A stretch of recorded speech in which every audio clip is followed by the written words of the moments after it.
सरकार को तगड़ा झटका लग सकता है। चुनाव आयोग का एक बड़ा बयान ईवीएम को लेकर आया है, जिसके बाद चर्चाएं इस बात की हो रही हैं कि अब ईवीएम से चुनाव नहीं होंगे। दूसरी तरफ सुप्रीम कोर्ट ईवीएम को लेकर क्या फैसला सुनाएगा, इस पर भी सबकी निगाहें बनी हुई हैं। दरअसल ईवीएम के विरोध में पूरे देश में आवाज उठ रही है। 22 फरवरी को दिल्ली के जंतर मंतर पर कांग्रेस ईवीएम के मुद्दे पर विरोध प्रदर्शन करने जा रही है। चारों तरफ से आवाज ये उठ रही है कि ईवीएम हटाओ, लोकतंत्र बचाओ। मामला सुप्रीम कोर्ट तक पहुंच चुका है। बीजेपी विरोधी राजनीतिक दल लगातार चुनाव आयोग से ये मांग कर रहे हैं कि ईवीएम को लेकर हमारी कुछ समस्याएं हैं, बैठक के लिए समय दिया जाए और समस्याओं का समाधान किया जाए। लेकिन चुनाव आयोग ना तो राजनीतिक दलों के प्रतिनिधियों को मुलाकात का समय दे रहा है और ना ही उनकी समस्याओं का समाधान कर रहा है। लेकिन जब ईवीएम के खिलाफ आंदोलन जन आंदोलन का रूप ले चुका है तो चुनाव आयोग झुकता हुआ नजर आ रहा है। पहले तो चुनाव आयोग ईवीएम पर पूछे जा रहे सवालों का जवाब ही देने को तैयार नहीं था, लेकिन अब ईवीएम का जगह जगह प्रदर्शन किया जा रहा है। दावा किया जा रहा है कि इसमें छेड़छाड़ संभव ही नहीं है। जो लोग ईवीएम में गड़बड़ी का दावा कर रहे हैं वो सब झूठे हैं। हमारी ईवीएम सुरक्षित है। लेकिन अब चुनाव आयोग के अधिकारियों ने भी संकेत दे दिए हैं कि जरूरत पड़ती है तो ईवीएम से चुनाव नहीं होगा। चुनाव आयोग का यह बयान बता रहा है कि ईवीएम में कोई ना कोई तो गड़बड़ी है। तो आखिर कैसे ईवीएम छोड़ अब बैलेट पेपर से चुनाव कराने की बात कहने लगा है चुनाव आयोग, इसी मुद्दे पर आज हम चर्चा करेंगे अपनी स्पेशल रिपोर्ट में। नमस्कार, मैं हूं आंचल। तो चर्चा ईवीएम की जगह बैलेट पेपर से चुनाव कराने के लिए कैसे तैयार होता दिखाई दे रहा है चुनाव आयोग। ईवीएम के खिलाफ देश भर में बढ़ता जा रहा है विरोध। 22 फरवरी को कांग्रेस का जंतर मंतर पर प्रदर्शन। ईवीएम की जगह बैलेट पेपर से चुनाव कराने की मांग पकड़ रही है जोर। राजनीतिक दलों के साथ नागरिक संगठन भी आए सामने। 22 फरवरी को ईवीएम के खिलाफ दिल्ली के जंतर मंतर पर बड़ा प्रदर्शन होगा। कांग्रेस नेता दिग्विजय सिंह सभी को प्रदर्शन में शामिल होने का न्योता देते हुए ये कह रहे हैं कि हम हमारे हक की लड़ाई लड़कर रहेंगे। मेरा वोट किस व्यक्ति को किस पार्टी को जाए ये मेरा अधिकार है। मुझे उसकी 7 सेकंड की झलक नहीं, मुझे मेरा वोट मेरे हाथ में चाहिए, जिसे मैं मत पेटी में स्वयं डाल सकूं। कांग्रेस नेता का कहना है कि अगर चुनाव आयोग ईवीएम से ही वोटिंग की जिद कर रहा है तो ईवीएम से वोट कराए, लेकिन वीवीपैट की पर्ची मतदाता के हाथ में मिले, जिसे वो बैलेट बॉक्स में डाल सके और इस पर्ची की गिनती भी की जाए। इसमें किसी भी तरह से परेशानी नहीं है। जब हम वोटिंग के बाद 1 महीने तक काउंटिंग का इंतजार कर सकते हैं तो 1 दिन और ज्यादा काउंटिंग में लगता है, तो इसमें कोई परेशानी नहीं होनी चाहिए। दिग्विजय सिंह ने ईवीएम पर सवाल उठाते हुए कहा है कि जो चिप ईवीएम की वीवीपैट में डाला गया है वो मेरा आदेश नहीं मानेगा, बल्कि उसमें डाले सॉफ्टवेयर का आदेश मानेगा। सॉफ्टवेयर क्या है मुझे नहीं पता, यानी कि मेरा वोट मैं नहीं डाल रहा हूं, पर वीवीपैट में डाला सॉफ्टवेयर डाल रहा है। अब आप बताएं कि मैं ईवीएम पर कैसे भरोसा करूं।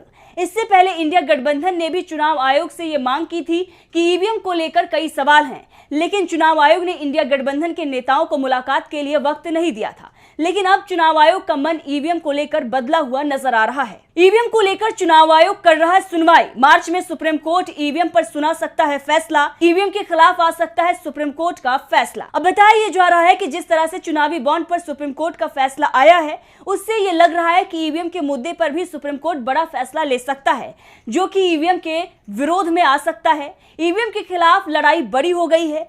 सुप्रीम कोर्ट के वकील खुद जमीन पर उतर चुके हैं। पूर्व राज्यपाल सत्यपाल मलिक, सुप्रीम कोर्ट के वकील महमूद प्राचा के साथ विपक्ष के कई बड़े नेता अब 22 जनवरी को दिल्ली के जंतर मंतर पर पहुंच रहे हैं और अब उससे पहले ही चुनाव आयोग का यह बड़ा बयान सामने आया।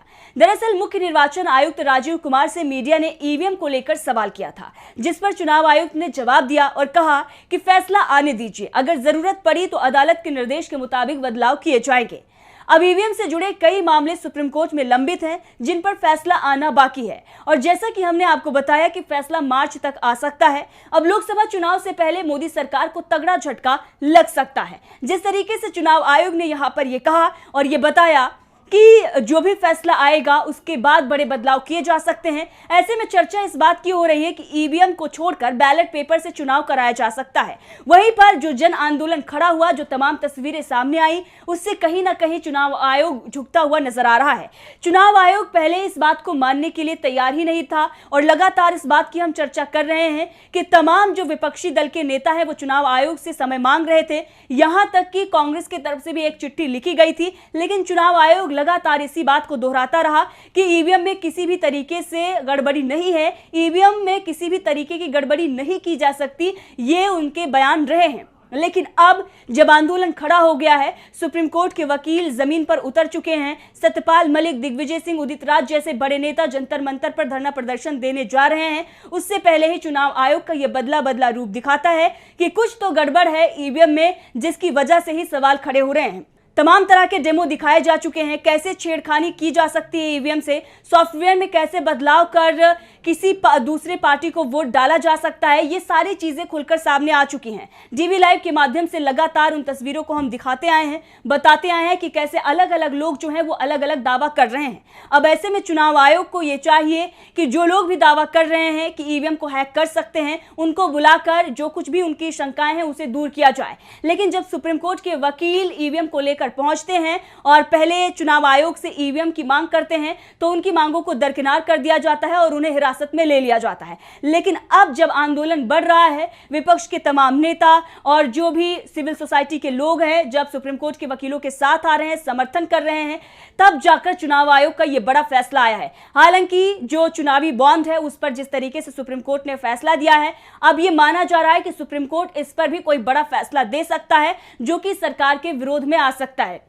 सरकार और बीजेपी के तमाम जो नेता हैं वो ईवीएम के पक्ष में नजर आ रहे हैं, लगातार ईवीएम का समर्थन करते हुए बीजेपी के नेता नजर आ रहे हैं, जबकि विपक्षी दल जो हैं वो ईवीएम पर सवाल खड़ा कर रहे हैं। अखिलेश यादव, दिग्विजय समेत तमाम जो नेता हैं वो सवाल खड़े कर चुके हैं। अब देखना ये होगा कि क्या कुछ होता है ईवीएम को लेकर। और 22 फरवरी को जो एक बड़ा आंदोलन खड़ा हुआ है, जंतर मंतर पर जो तमाम लोग पहुंचने वाले हैं, क्या कुछ वहां पर होता है और किस तरीके से उसके बाद ईवीएम को लेकर माहौल बदलता है, ये देखने वाली बात होगी।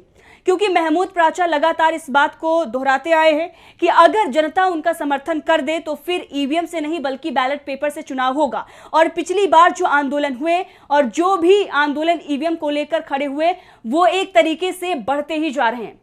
और पिछली बार का जो आंदोलन था वो व्यापक रूप ले चुका था, पूरे देश में ईवीएम को लेकर आवाजें उठ रही थी, लगातार लोग जुड़ रहे थे और दिल्ली की सड़कों पर लोग उतरकर ईवीएम के खिलाफ नारेबाजी कर रहे थे।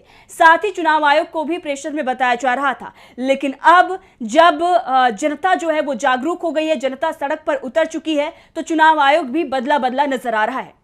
तो देखना होगा चुनाव आयोग जो बयान दे रहा है, जिस तरीके से उसके तरफ से कहा गया है कि बड़ा फैसला लिया जा सकता है, बड़े बदलाव किए जा सकते हैं। तो अब देखना होगा कि सुप्रीम कोर्ट का क्या कुछ आता है इस पर फैसला ईवीएम को लेकर, और उसके बाद चुनाव आयोग क्या फैसला लेता है। क्या ईवीएम से ही चुनाव होंगे या फिर बैलेट पेपर से चुनाव कराए जाएंगे। हालांकि अभी भी महमूद प्राचा और तमाम लोग जो है वो दावा कर रहे हैं कि ईवीएम से नहीं बल्कि बैलेट पेपर से हम चुनाव कराकर ही रहेंगे।